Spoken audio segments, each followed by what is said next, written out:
What is going on, everyone? I hope you guys survived the injuries that plagued week 4. I know I feel lucky. I was able to manage getting away with the guys that got injured. They at least got touchdown for me. Really tough seeing some of these guys go down. Also, Dalvin Cook. I mean, being a Vikings fan, that's really tough to see.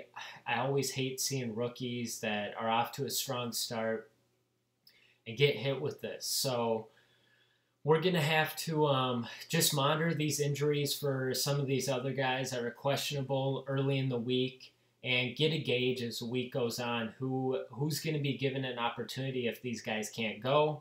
But before I get to the week 5 picks, I want to take a second, talk about draft, and we are going to be adding a listener league to the draft league. If you guys have not checked out draft, be sure to sign up with our link, entering the promo code DFP, and you will get a free $3 entry, access to our content for the rest of the season. That's all included just by signing up with promo code DFP. So be sure to check that out.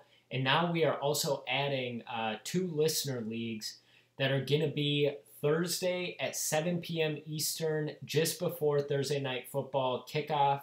And the other is going to be on Sunday at 12 p.m. Eastern before kickoff as well. So yeah, be sure to join that.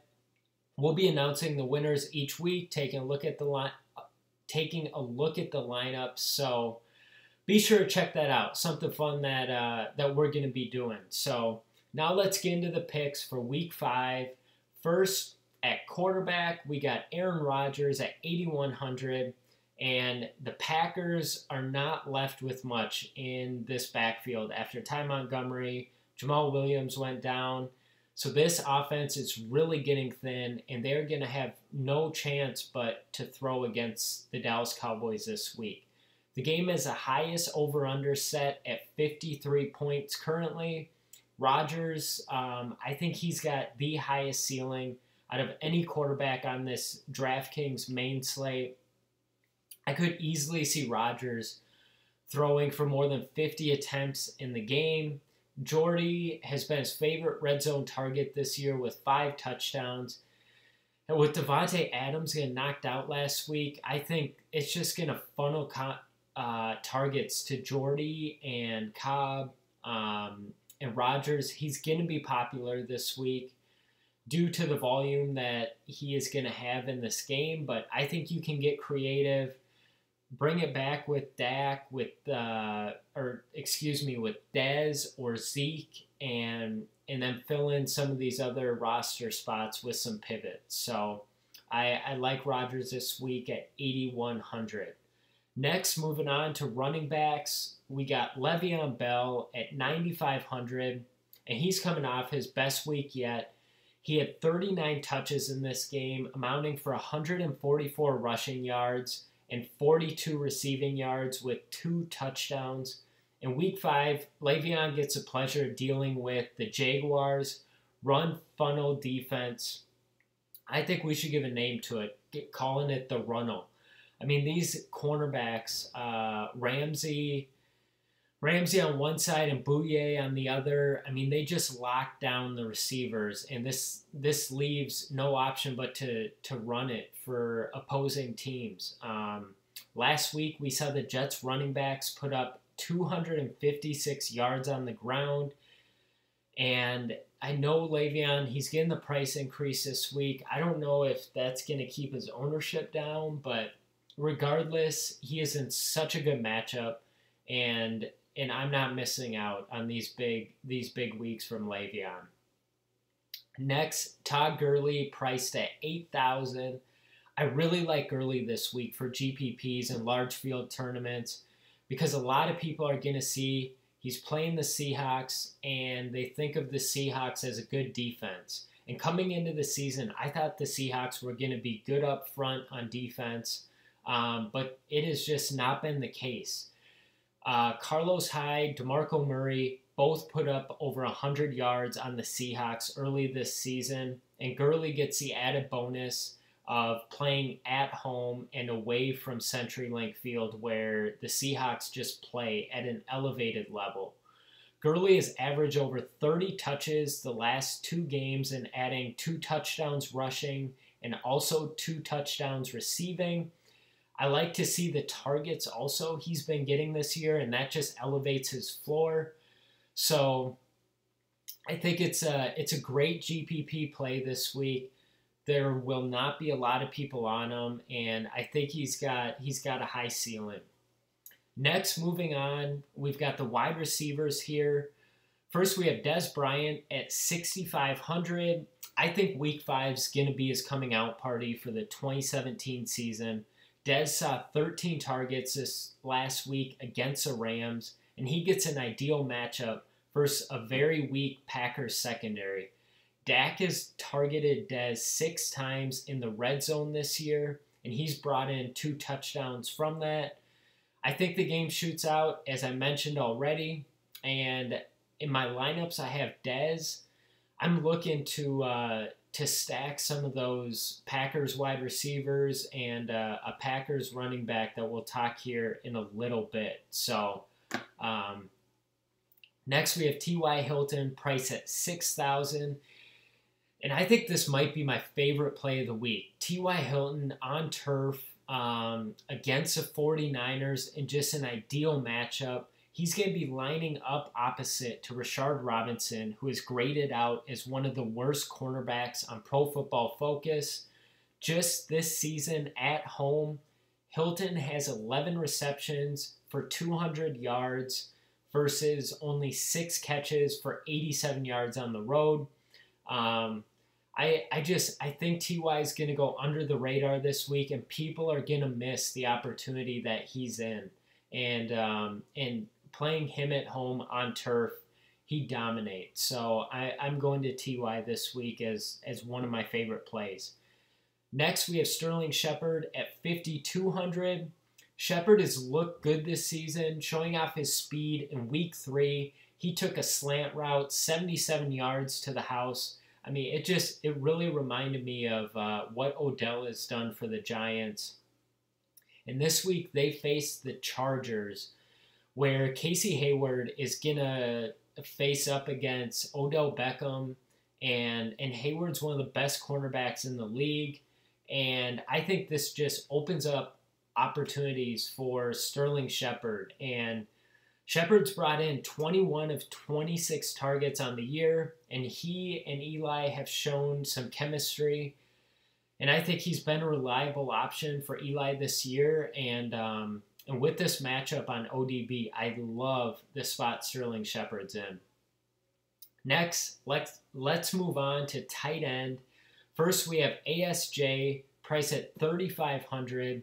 And he's got 2 weeks under him since returning from his suspension. He's seen 10 targets in those 2 games. This week, the Jets have just a dream matchup against the Browns for the tight end spot.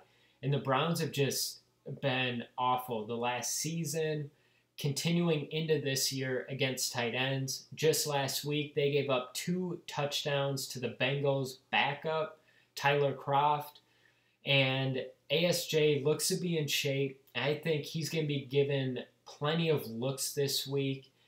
And coming at that cheap price tag, I don't think you can ignore ASJ this week. Next, we have Charles Clay, priced at $4,800. We got the news today, Jordan Matthews, he's going to be out for the next few weeks, and this is going to open up some shares for targets with Charles Clay. Clay has already seen 24% of market share for targets with the Bills this season. The Bills face the Bengals, who have contained tight ends so far this season, but I think it's a great matchup for Clay, and the opportunity with Matthews going down, he and Tyrod have looked good this year, so I like Charles Clay and the position he's in this week. Next, we're moving on to our value plays, and first we have Aaron Jones at 5,100, and this guy was a stud in college at UTEP. He set rushing records there. And we saw a glimpse of what he can offer for the Packers against the Bears after the Packers had their injuries at running back. And they face Dallas this week. They have given up some big games to running backs this season. He had 13 carries for 49 yards and a touchdown last week in just 2 quarters of play. So I think with a week under his belt for practicing with the first team, getting those reps, he's in a great spot with this high total in this Packers game. Next, we have Duke Johnson. And Duke has 2 weeks now. He's been the Browns' best offensive weapon. He had a great game last week against the Bengals. He carried the ball 4 times for 13 yards and a score, but he also had 9 catches through the air for 47 yards. And he's been out there the last few weeks, over 50% of the snaps for the Browns. And he hasn't hit that big play ability that we know he has. And Isaiah Crowell is really starting to see his shares getting eaten up by Duke Johnson. So I think Duke Johnson's the running back here to own going forward, and he's got a good opportunity again this week. Lastly, we have Jerome Brown, and he has quietly seen 33 targets this season, which is right up there ahead of guys like Demaryius Thomas, Julio Jones, Mike Evans. And just last week, he caught 8 passes for 105 yards, and he gets a matchup against a banged-up Eagles defense.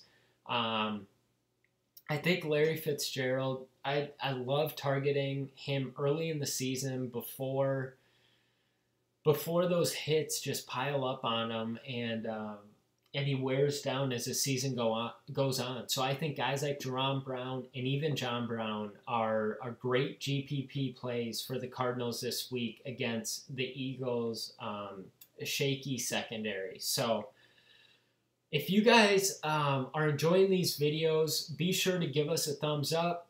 Also, subscribe to our videos. You guys will be notified the second these come out week to week.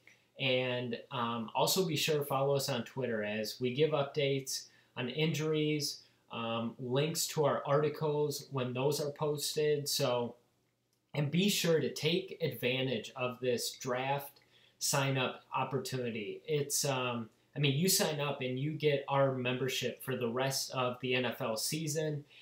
And our articles on there, we are updating them as the week goes on. And we have a section that has updated picks with injury news, opportunities opening up for guys. So it's a really helpful way for you guys to just go to our articles before you finalize your lineups on Sunday, because so much can change from the time we record this and write our early week articles all the way through Sunday. So we are constantly updating that. And yeah, if you guys have any other questions, feel free to message us and we'll do our best to help you guys out. So hope this was helpful this week, and you guys have a good week 5, and we will talk to you next week.